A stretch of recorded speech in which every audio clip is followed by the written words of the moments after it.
Hello my loves, welcome to my channel, or welcome back to my channel. My name's Ruby, if you don't know who I am, and today I'm going to be making my highly requested legal tips video for legal studies.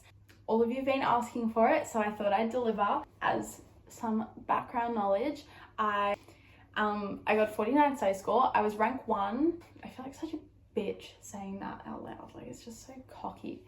Okay, so basically I've written down my top 6 tips. It's kind of like 5, like I've written down my top 5 tips for succeeding in legal studies and getting a really good mark. They're not difficult. If you do all that, there's no reason why you shouldn't do well. First of all, I just like to say it's a tough subject. There's a lot to remember. My first tip, and it's a tip that my teacher non-stop drilled into us from the very start, was to learn the task words. If you haven't heard this already, I'm telling you right now how important this is. Knowing the task words and understanding what a question is asking you is essentially the difference between a full 4 marks and getting 2 marks or 1 mark. The task word is a word at the very start most of the time. For example, explain, discuss, evaluate.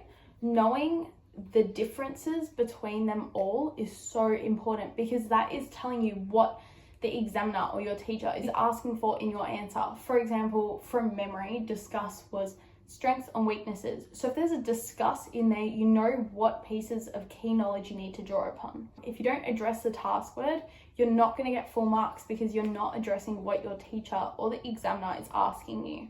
So get yourself a sheet, ask your teacher, write down everything, write down, discuss, evaluate, justify. All of them are so important, so learn it, okay? Learn your task words, it's so important. Just write it down, stick it on your wall, stick it above your desk, and just say, this is discuss, this is evaluate. Some of them are similar, some are different.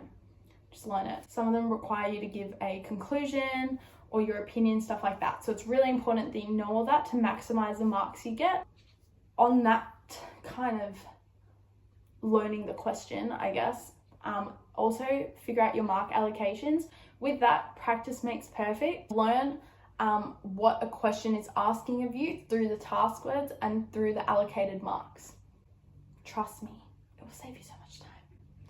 And you'll actually get marks for answering the question rather than regurgitating the textbook. The most important thing, and I think it makes a difference between an average mark and a high mark, it is practice.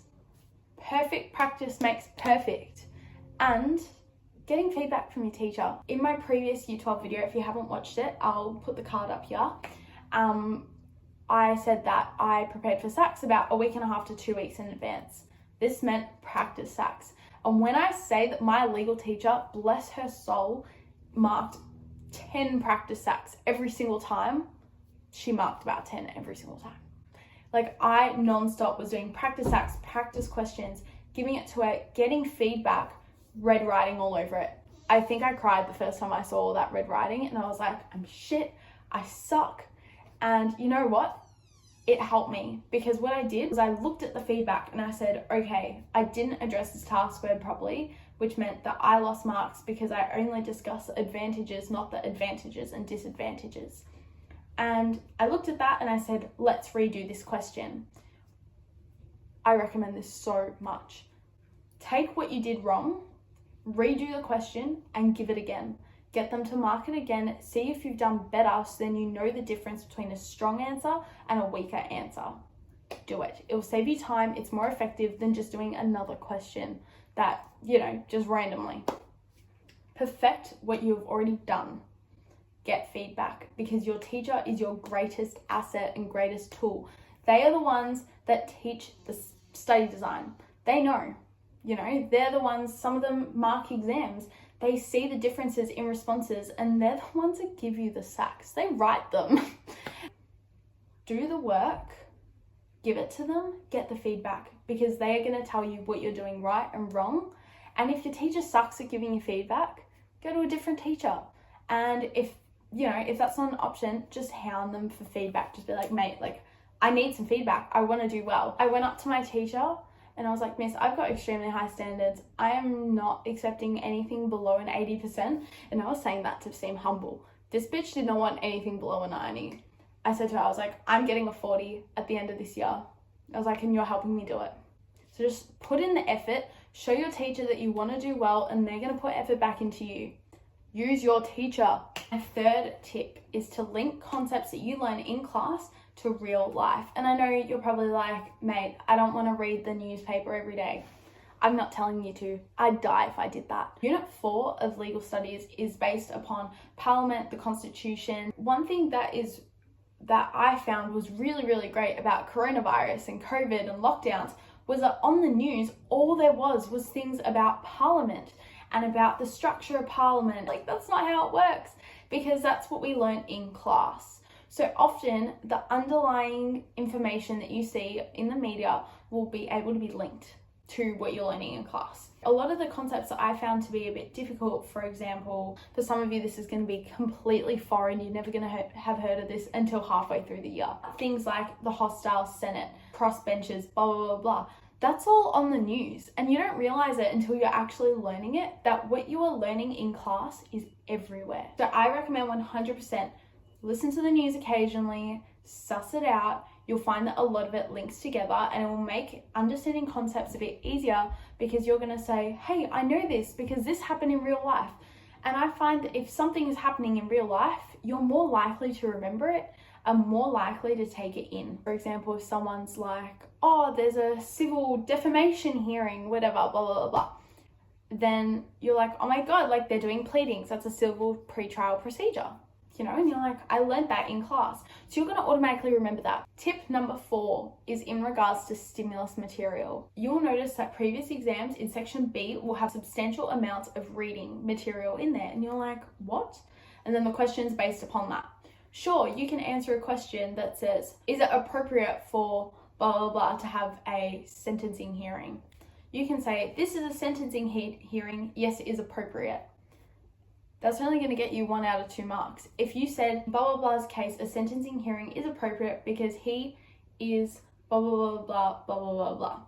You need to link it to the material. That is a bulk of the marks. Again, it was a while ago. You have to link it back. You are applying your knowledge. You're not just regurgitating information. You have to apply your knowledge. My advice is learn how to integrate stimulus material into your answers. I know that like adding names in and stuff isn't necessarily going to get you a mark, but it's a really good place to start. Just instead of saying he or she or the accused, say their name, or in the case, blah, blah, blah, blah. Integrate it in. Once you start doing it, it's actually really easy. And it gets you those marks, because a lot of the middle range responses are not going to include the stimulus material. So use the stimulus material. It's so important. My last tip is depth of response. When I got into Year 12 legal, I found out that a criteria for a lot of the questions to get full marks is depth of response. So you essentially get marks by showing the depth of your knowledge. This is particularly evident in 8 to 10 mark questions, but you will see it in 4, 5, 6. The way I look at depth of response criteria is how can you show the examiners that you actually know your shit. For example, if I'm answering a question about referendums, I can say, in order for a referendum to be successful, it must meet the double majority requirement as stipulated in the Australian Constitution in section blah, blah, blah, blah, blah. This is seen as a very strict requirement, as only 8 out of 44 referendums since 1901 have been successful. Don't ask me why I still remember that. I'm hoping that was all right. I'm pretty sure it is. As you can see, I've said more than just double majority is required for a referendum to be successful. It is strict. Examples are your friend. You can also use cases. There is a lot of room in Unit 4, Area Study 2, for examples from cases. For example, when you're talking about precedent, you can discuss cases. For example, the snail in the bottle case, or you're talking about Dean versus Travola or something, the studded belt case. All these can be drawn upon in your answers to increase your depth, to add depth of response. So this shows that you can link the information to a case. Similar to the stimulus material, you know how I said you link it to, you're applying your knowledge, you're not just regurgitating the information. That is what adding cases and examples can do to your answer. I hope a legal teacher isn't listening to this right now and being like, this bitch is stupid. She full flunked it. I probably did, but this is things that help me get those extra marks. Even I'll find that using Latin terms. So for example, if you're discussing the High Court powers or even discussing Section 109, again, for some of you, this is going to go straight over your head. But I promise once you get to it, you'll understand it. So maybe watch this before the exam as well. Instead of saying they declared it invalid, you can say they declared it ultra virus. My brain's not working. So again, just adding those words, using more sophisticated vocabulary, using cases, examples, little facts, that really increases your depth of response, and it really shows your examiner or your teacher that you know your shit. And that's what you want to do in legal. You want to show them that you can shine, because everyone can write about sentence indicators and civil pretrial procedures, but it's when you add that depth of response that you're showing, I know my shit, I'm a good student, give me all my extra marks. For example, the rate of recidivism is like 40%. And that's something you can use when you're discussing the ability of imprisonment to be successful. You can discuss that, for example. I feel like I've been chatting non-stop for the last 20 minutes. So I hope you got something out of this. I hope I managed to help you out. Yeah, hopefully you get something out of this and that you get to rock legal. My DMs are always open. It's down below, and if you want me to make more videos about legal, like, I'm so happy to, or even answer any of your questions, I always got you guys. I'm wishing you all the best for this year, and I know you're gonna rock it. So thank you so much for watching. Please don't forget to like, comment, subscribe, hit the bell notification button so you know when I upload, and follow all my links down below. So yeah, ciao. I will be starting uni soon. And I will be doing law and commerce. So if any of you guys doing legal are interested in that course or something similar, I will be making TikTok vlogs like I did in Year 12. So definitely check them out as well, because they will be starting soon. Bye guys, thank you so much for the love.